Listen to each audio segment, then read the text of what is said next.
Hi guys! Magandang gabi. Welcome back po dito sa Gandara SIU channel. Andito na naman nga po ako, ang nag-iisa ninyo nagmamagandang ka-digital recads upang makatid sa inyo ng panibagong update data sa Pinis patungkol po sa Itbulaga. Mga balitang may kinalaman po sa TVJ at ganun din po sa loob at labas ng showbiz.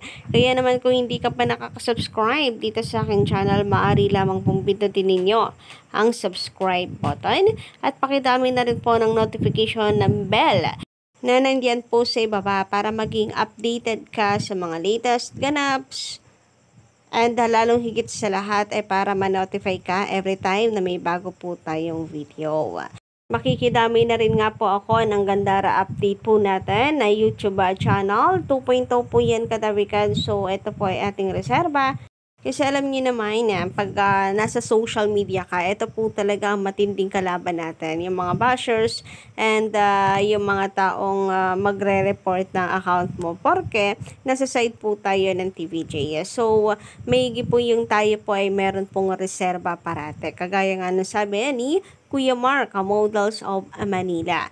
So, papakulimbang na rin po ng notification bell dyan and kita-kits mag-upload po tayo dyan ng mga videos soon. Anyway, eto nga po ang mainit natin pag-uusapan para sa gabing ito ay pumapatungkol po dito sa muling pagbabalik ni Kuya Will sa TV5. Ayan nga po at nagkaroon na po ng contract signing kanina. So, ito po yung partnership announcement ng Media Quest at ng programa ni Kuya Will. So, bago na po ang title but still, game show po ito na mukhang tatapatan po ang game show na nasa GMA7 which is ang Family Feud. Kaya naman survey tayo guys. Ngayon na muli pong magbabalik si Kuya Will. Hindi lamang po sa TV5 kundi sa television and kung totoo po na ang kanyang time slot ay magiging katapat po ng Family Feud. So, aning game show po ang panonoorin ninyo? So, paramihan tayo guys. Survey po tayo. Game show na programa po ni Kuya Will or dito sa Family Feud, the game show po ng GMA7. And ngayon pa nga lang po kada recads, hindi pa man nagsisimula ang programa ni Kuya Will dito sa TV5, marami na po ang nagsasabi nayari ang GMA dahil talagang simula na po ito ng kanilang matinding rivalry ng TV5 kasi talagang hindi po natin maikakaila na palakas po ng palakas ang puwersa ng TV5 laban po sa GMA Network na siyang giant network po natin dito sa bansa sa kasalukuyan. Number 1 TV station and pumapangalawa nga po ang TV5. Sabi nga po na iba, kawawa daw po ang GMA Network, no? Parati na lamang daw pong pumapangalawa. Dati po sa kanilang labanan ng ABS-CBN and ngayong wala ng ABS-CBN, ang katapatan at karibal naman po nito ay ang TV5 na tila nangangamoy. Malapit po na talunan ang GMA Network. So, matagal-tagal pa for me, no?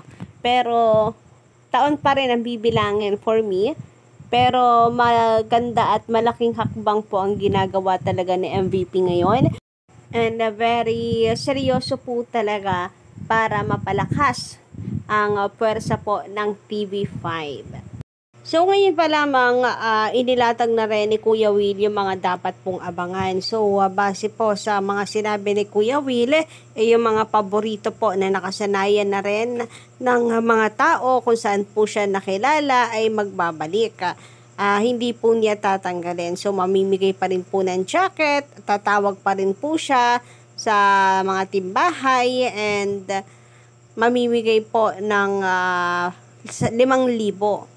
And marami pang iba. But of course, meron po siyang mga bagong ilalabas na games na tsak ay magugustuhan po ng mga tao. At the same time, meron din pong mga bagong host si Kuya Will. Yan po yung mga susunod po nating aabangan. Siyempre kasama na rin po dyan kung saan ang magiging studio ni Kuya Will. Naging usap-usapan kasi kamakailan na studio po kasalukuyan ng TVJ ang kanyang gagamitin. Pero base sa kanyang sinabi, mukhang hindi. Kasi meron pong inaayos na mas malaking studio na 800 capacity kung hindi ako nagkakamali. Ang para po sa mga live audience nito. Ang dami, no? Ang laki, no? And bukod pa riyan, ay ang magiging titulo ng kanyang bagong programa. Higit sa lahat ay kailan magsisimula ang kanyang programa. Well, sa ngayon ang importante nagkapirmahan na at tuloy na ang pagsasanib puwersa po ni Kuya Willa at ng Media Quest Ventura. Samantala, sabi naman dito na asa ng atin pong komentor, kahit anong gawin ng mga bashers, mga kontra at mga naninira sa TVJ, Itbulaga ay walang magagawa. Sobrang kulit nila. Buksan kaya nila ang isipan nila na hindi pwedeng tibagin ang pader. May pinatunayan na sa mundo. Mahal at lakas. Tiwala ng mga tao. Mabuhay lahat ng Digital Regards. Gandang araw palagi. Thank you so much po sa napakagandang compliment po nito para po sa TVJ Itbulaga na siyang 100% true naman. Kahit ano pong gawin nila, hindi po nila matitibag ang TVJ na may napatunayan na po sa industriya at dito sa mundo. Katunayan yan, malaki pa po ang naitutulong sa lipunan. So, ang mga bashers nito na wala naman pong natutulong sa lipunan, wag na po natin pansinin. Mga nagpapapansin lamang po yan kasi, lalong higit na ito mga tape defenders, kasi wala na kung hindi po sila makiki-showtime and gagawa po ng gulo, pag-aawayin ang Itbulaga at ang Showtime, hindi na po sila mapag-uusapan and mabubura na ang kanilang channel na babago pa lamang umuusbong, kagaya po ng Tahanang Pinakamasaya. And higit sa lahat, may bitterness pa rin po kasi sa puso nila. So, hindi po natin mawawala sa kanila. Yun na yung ugali nila Gusto nilang gumante sa TVJ and ito yung pamamaraan na ginagawa nila. Samantala mula naman kay Loreto Castro, dyan tayo sumusuporta sa TVJ dahil maluwag ang pera sa kanila kung sa pagtulong ang pinag-uusapan. Dahil dyan, ang mga sponsors / advertisers ay para na rin silang tumutulong sa mga mahihirap nating kababayan. And ang ang golden po kasi ng mga advertisers ang mapalapit po sa masa. Ang kanilang produkto ay mailapit po sa publiko.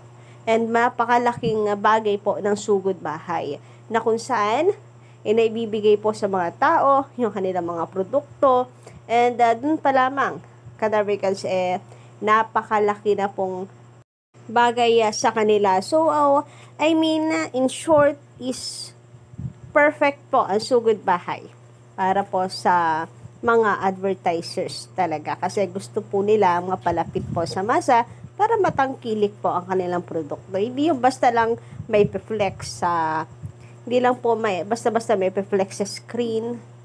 Alam niyo yun, na po pwedeng baliwalain. Aminin ninyo, hindi naman po lahat na napapanood nyo sa screen, pinapansin ninyo, di ba? So, iba po at malaking bagay yung produkto na ilalapit po sa mga tao.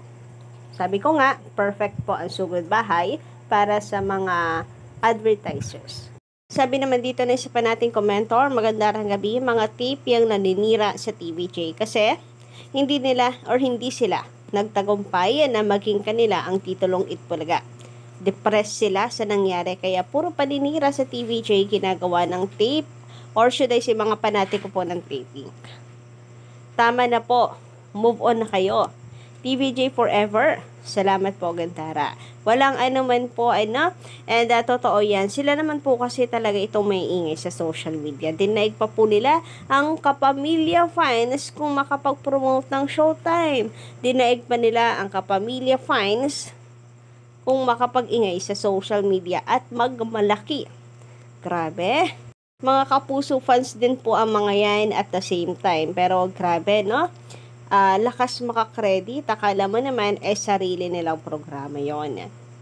Anyway, hanggang dito lang po muna ang ating update para sa gabi ito. Don't forget to click the subscribe button and notification bell para po sa iba pang mga balita.